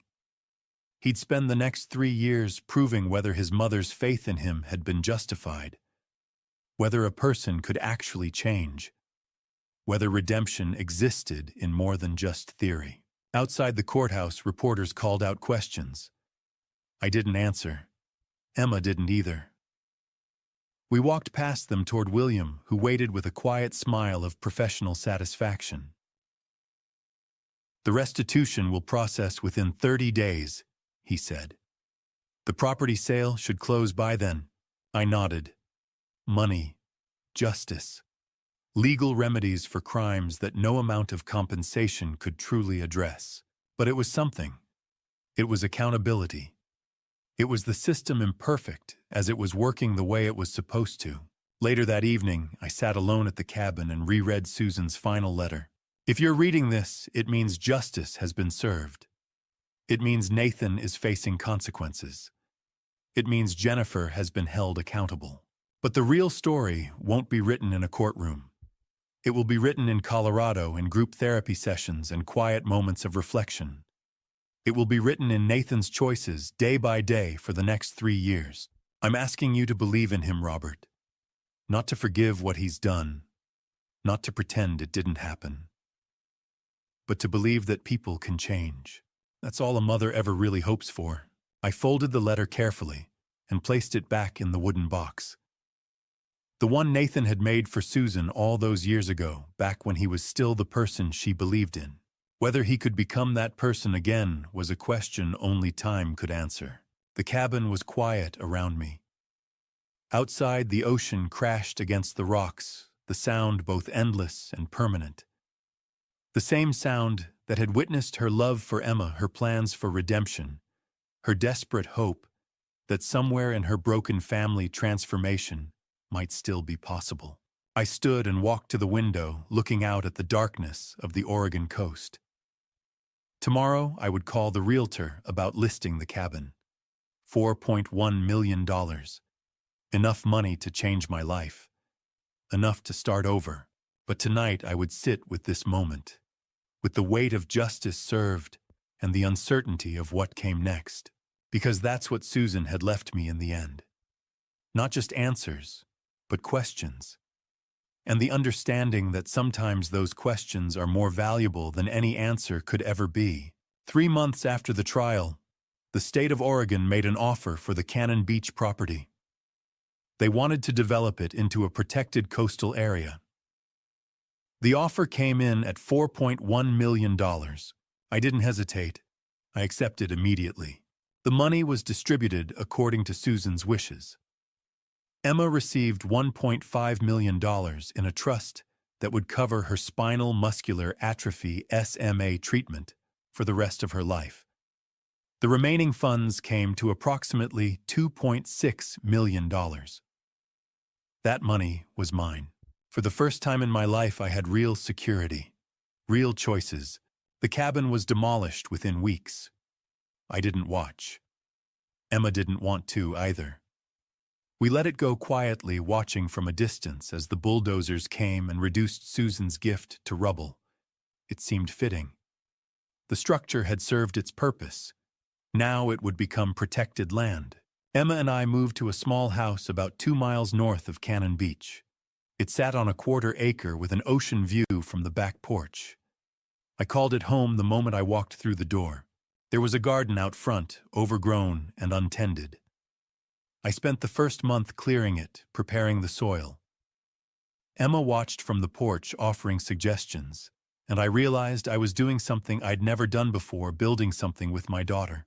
Because that's what she was. Not by blood, but in every way that mattered. Emma was my daughter, and I was her father. We planted Susan's favorite flowers, roses, lavender, hydrangeas. By summer, the garden was alive with color. I retired from the manufacturing job in September. 40 years of work, and I walked away on a Tuesday without ceremony. The company threw a small party. I smiled and thanked them and felt nothing but relief. Emma started university that same month. She'd chosen sociology, drawn to understanding how people survive trauma and how communities heal. When I asked her why, she told me, because Mom showed me that one person can change everything. I want to learn how to help that happen for other people. I drove her to campus 3 days a week. She insisted on living in the dorm, needed the independence, but we had dinner together twice a week. We talked about her classes, her books, her world. Her health improved incrementally. The treatment Susan had paid for continued under Emma's direction. The SMA didn't disappear, but she learned to live with it. Some days were harder, days when the disease pulled tighter. But the combination of physical therapy, medication, and determination gave her a quality of life that exceeded what the doctors had initially predicted. The people of Cannon Beach learned the story. Small towns don't keep secrets. They learned about Susan, a woman who'd loved enough to sacrifice everything, who'd planned for her son's redemption, even as she was dying. I started doing repair work around town, fixing porches, replacing windows, helping people who couldn't afford contractors. It wasn't work I needed to do for money. It was work I needed to do because staying still felt like betrayal. The neighbors started calling me when things broke. "Thomas will fix it," they'd say, and I would. In the garden, I planted Susan's favorite rose, a deep crimson variety that bloomed prolifically. I placed a small stone bench near the flowers and put a photograph on it. Susan smiling her arm around Emma, both of them caught mid-laugh on the porch of the old cabin.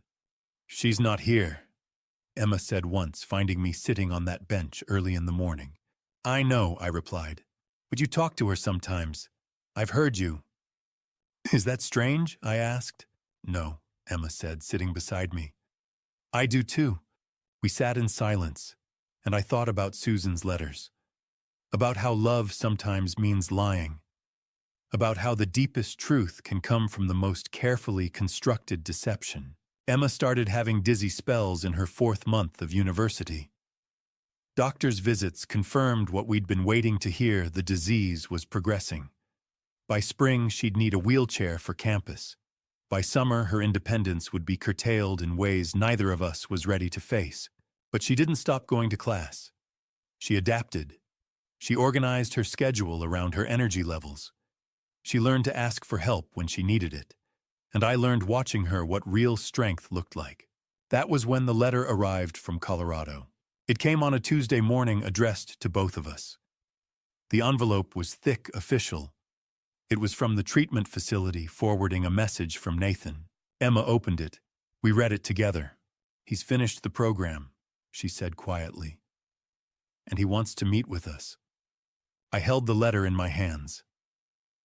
Nathan had been sober for 18 months. The treatment program had documented his progress: regular therapy sessions, group participation, psychological evaluations, all showing consistent improvement. The letter from his counselor indicated genuine transformation, but the words that mattered most were Nathan's own. "I don't expect forgiveness. I don't deserve it. But I want you both to know that I understand what I did. I understand who I hurt. And I'm spending every day trying to become someone that Mom could be proud of." Emma looked at me. "What do you think?" I thought about Susan's final letter, about her plea to believe in Nathan's capacity for change, about the 3 years of probation and treatment that she'd structured so carefully. "I think," I said slowly, "that we should hear what he has to say. But not yet. Not today." There was still time to heal, still distance to travel before we could bridge the gap that Nathan had created. But someday, maybe in the spring, when the roses bloomed again, when Emma finished her 1st year of university, maybe then we could try. I looked out at the garden, at the crimson roses Susan had loved, at the life we were slowly building on the foundation she'd left behind. "He has to prove it," I said, "day by day, just like Mom did for us." Emma nodded. She understood. She'd grown up understanding the cost of love, the complexity of loyalty, the way forgiveness and accountability had to dance together if they were going to mean anything at all. Outside, the ocean continued its eternal work. Inside, we sat in the quiet of our home, a real home built on truth and time, and the slow, careful work of learning to trust again. 6 months into the treatment program, I received a letter. The handwriting was shaky, uncertain, as if Nathan's hands were trembling as he wrote. But the words were deliberate, careful, honest in a way I hadn't heard from my son in years. "Dad, I don't expect you to forgive me. I don't think I deserve forgiveness, but I need you to know that I'm trying, actually trying. I completed stage 1 of the program today. I sat on the porch bench beside Susan's photograph and read every word carefully, my hands shaking slightly. The counselors here keep saying that gambling addiction is a disease, and I guess it is. But that's not an excuse for what I did. The disease didn't forge Mom's signature. The disease didn't push me to steal from you. The disease didn't make me listen to Jennifer talk about exploiting a dying woman without saying anything. I made those choices, all of them. I made them because I was desperate and stupid and afraid. The letter was 4 pages long. Each page was filled with Nathan's attempt to articulate something he'd apparently never put into words before genuine remorse.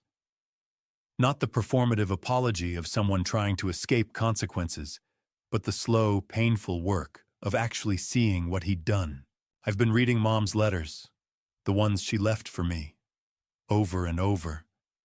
I've read them so many times the paper is starting to wear thin. And every time I read them, I understand more clearly what she knew about me. She knew I was capable of lying. She knew I could hurt people. She knew I could steal from my own father. And she loved me anyway. I had to stop reading for a moment. I had to look away at the ocean, at the sky, at anything that would let me breathe without feeling like something was breaking inside my chest.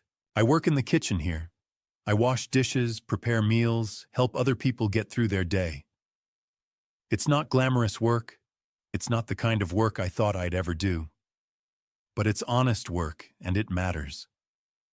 Yesterday, this guy, his name is Marcus, he had a panic attack during dinner. He couldn't breathe. He was convinced he was dying. And I sat with him for 2 hours until it passed. I didn't fix anything. I didn't solve his problem. I just sat with him and told him he was going to be okay. And afterward, he thanked me. He actually thanked me for sitting with him. And I realized something in that moment for the first time in my life. I did something that mattered, that didn't involve taking something from someone else. For the first time, I gave something without expecting payment. That sounds small, but it felt enormous. The letter continued with details about his daily life. The other patients he was meeting, his counselor, Dr. Mitchell, who apparently didn't let Nathan off easy, who pushed him to confront his own excuses, who made him sit with the reality of what he'd done. Group therapy is hard. We sit in a circle, and people tell their stories. A woman named Sarah talks about how she bankrupted her family through compulsive shopping. A man named David talks about how his addiction cost him custody of his children. And I listen to these stories, and I hear my own story in them. I hear someone who used addiction as an excuse. Someone who hurt people. Someone who didn't care because caring would have meant changing. Dr. Mitchell makes us look at the people we've harmed. He makes us write letters we'll never send. He makes us understand that our addiction is real, but it's not an excuse. I know I can't come home yet. I know I need to finish this program. I know there's a long road ahead. I know that even when I finish here, I'll have years of probation, years of rebuilding trust that I've probably destroyed permanently.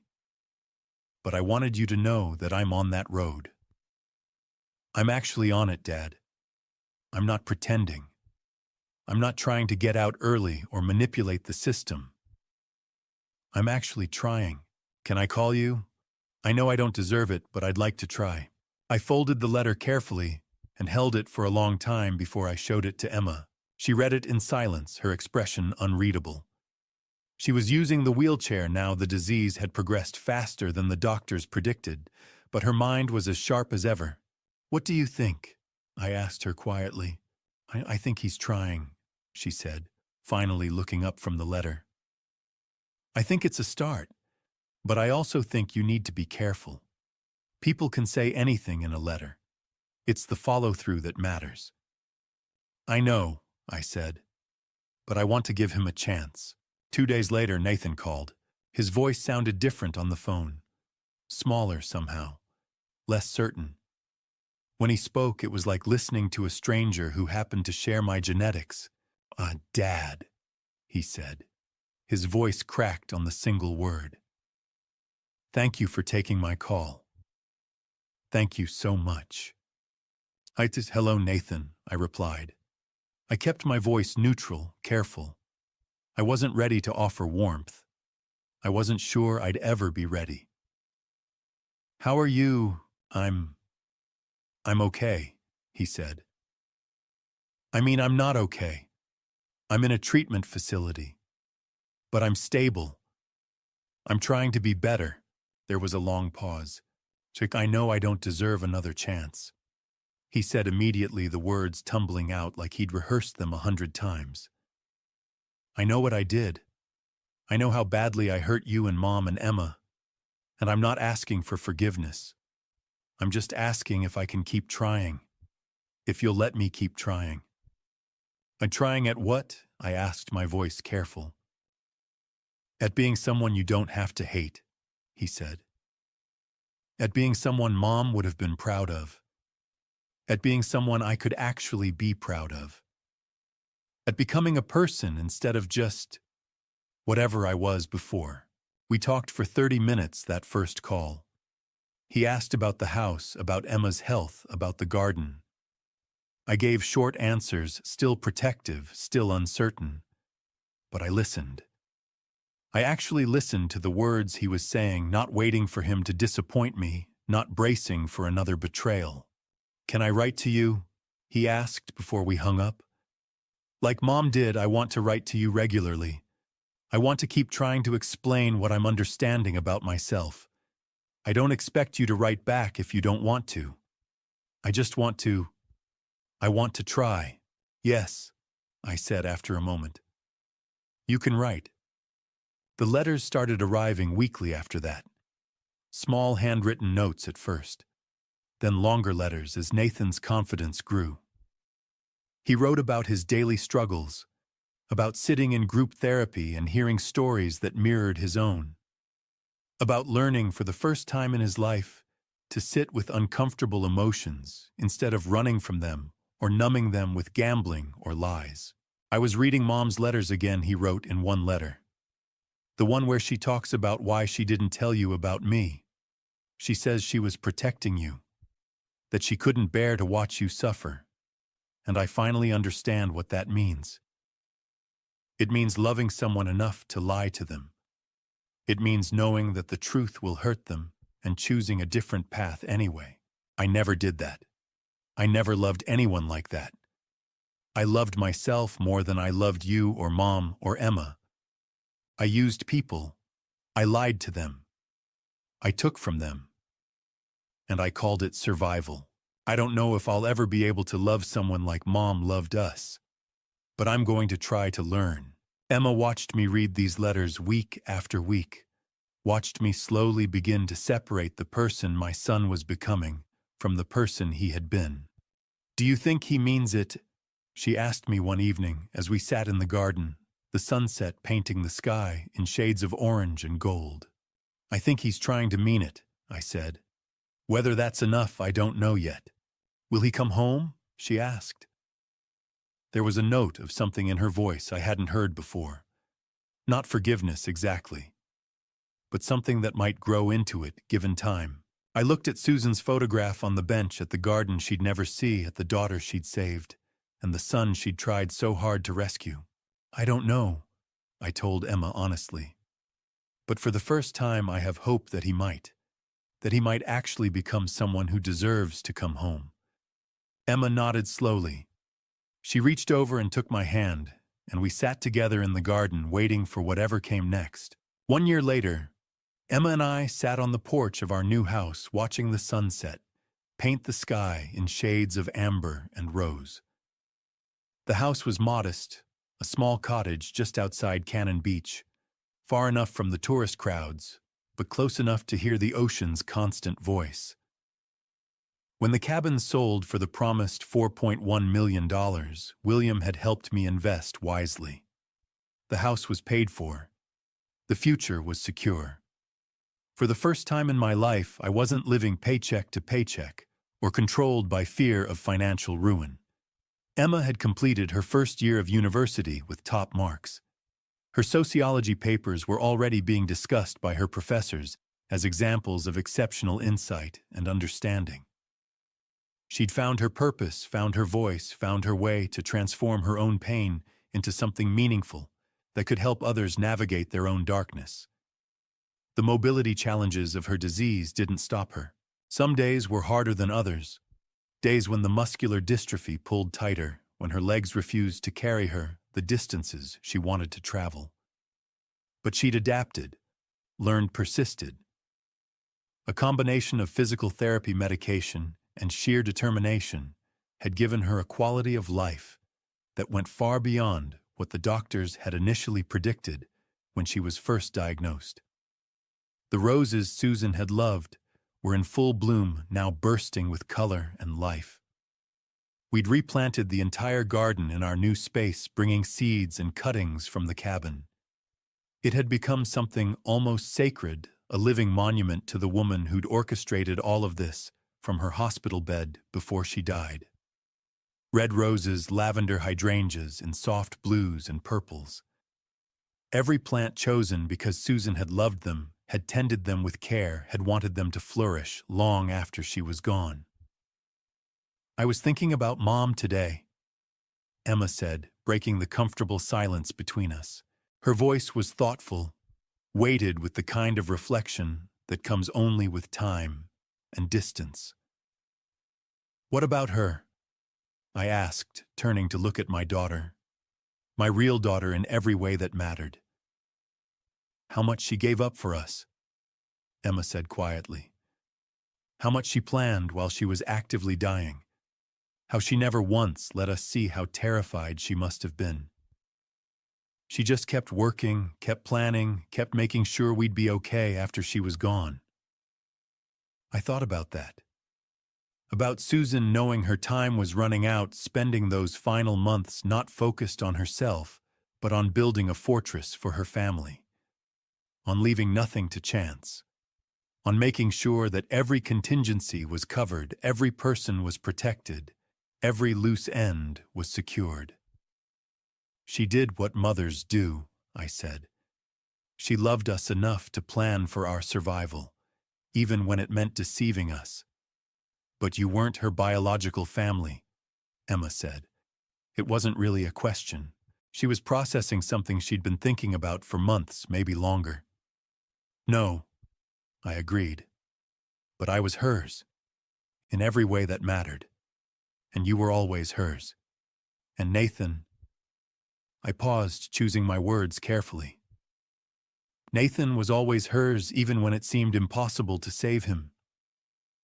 The finances had worked out exactly as Susan had planned them. Her life insurance had covered Nathan's debt completely, every penny of that $1.2 million.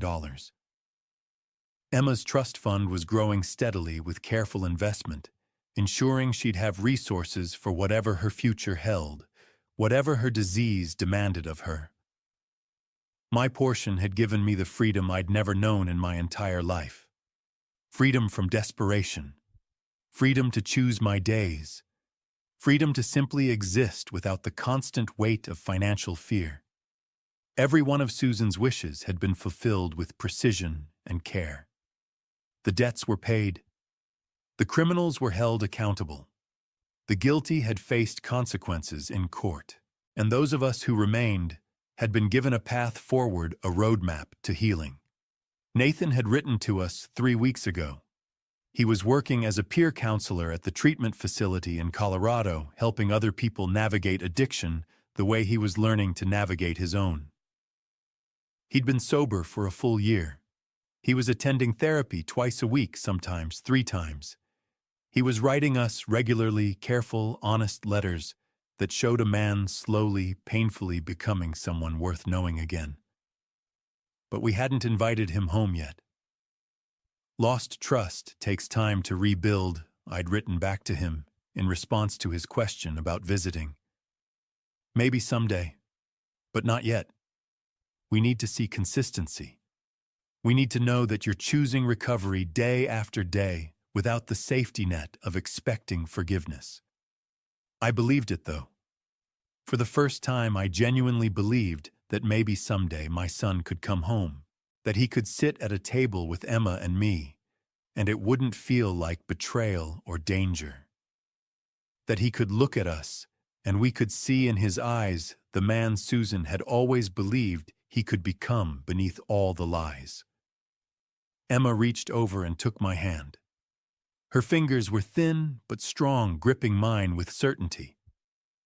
We sat like that as the sun continued its descent, painting everything in gold and then deeper shades of orange. The ocean beyond our view continued its eternal work waves crashing against rocks. Tide going out and coming back in the rhythm of something larger than any of us, indifferent to our pain or our joy.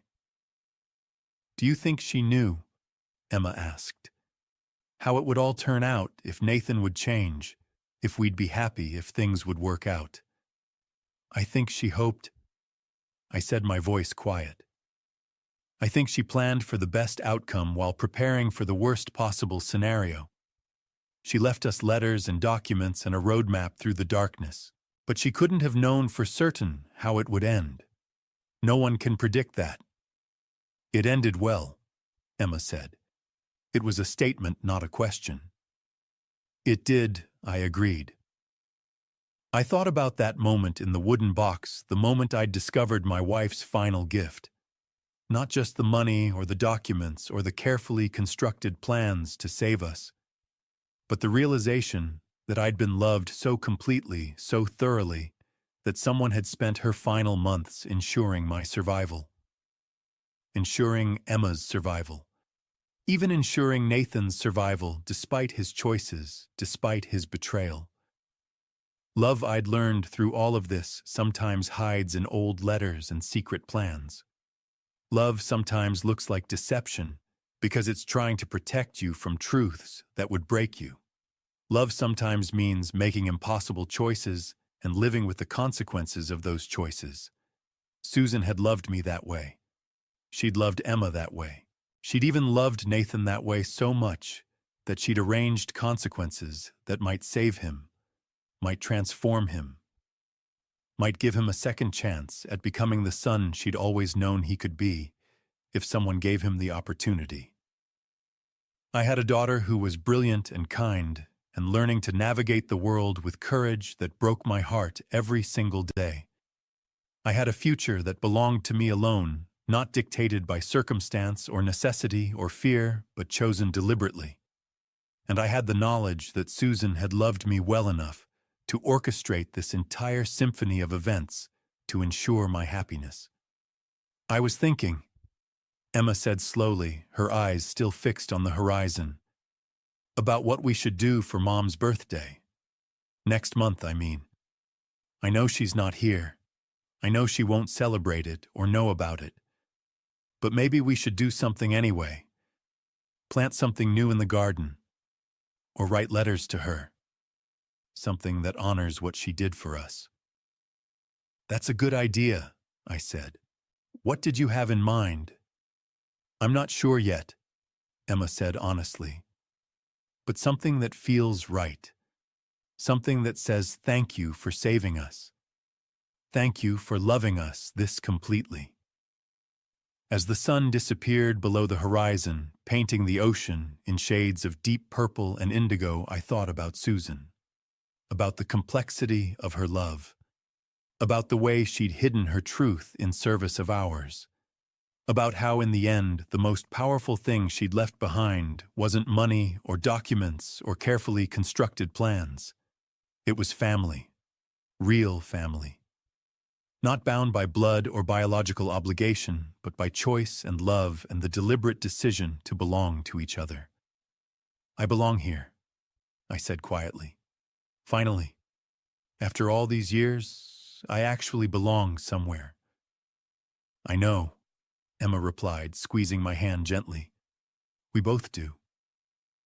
And in that moment, as the last light faded from the sky and the stars began their nightly emergence, I understood what Susan had known all along. That home isn't a place. It's a person. It's the people you choose to keep close, the people you trust with your truth, the people you'd spend your final breaths protecting. Susan had given us that. She'd built it from love and sacrifice and the kind of courage that most people never find. Looking back on everything that's happened, the lies, the betrayal, the slow unraveling of a life I thought I understood, I realize I've become a different man than the one who sat in William's office that cold winter morning. I want to tell you something I wish someone had told me years ago. Don't wait for a crisis to know your family. Don't let secrets fester in the spaces between conversations. Don't assume that the people you love most will always be honest with you. And don't assume that dishonesty means they don't care. Susan lied to me for 17 years, but she did it out of love. That's the lesson I've learned that changed everything. I made mistakes too. I was so focused on my own comfort, my own life, that I never asked the hard questions. I never pushed past the surface. I never demanded to truly know my wife. If I had, maybe I could have helped her carry the weight of Emma's existence. Maybe I could have supported her instead of letting her bear it alone. God teaches us about forgiveness, but I never understood what that meant until I had to forgive my own son. God shows us grace in ways we don't deserve, and I've been shown that grace through Susan's final letters. God asks us to believe in redemption, and I'm learning to believe in Nathan's day by day. The truth is, we are all capable of becoming better versions of ourselves. We are all worthy of second chances. We are all deserving of love even when we've failed the people we care about most. If you're reading this and you're carrying secrets like Susan did, or living with lies like Nathan was, or drowning in regret like I am, know that it's not too late. Tell the truth. Ask for help. Reach out to the people who matter and let them matter to you. That's the real inheritance Susan left us.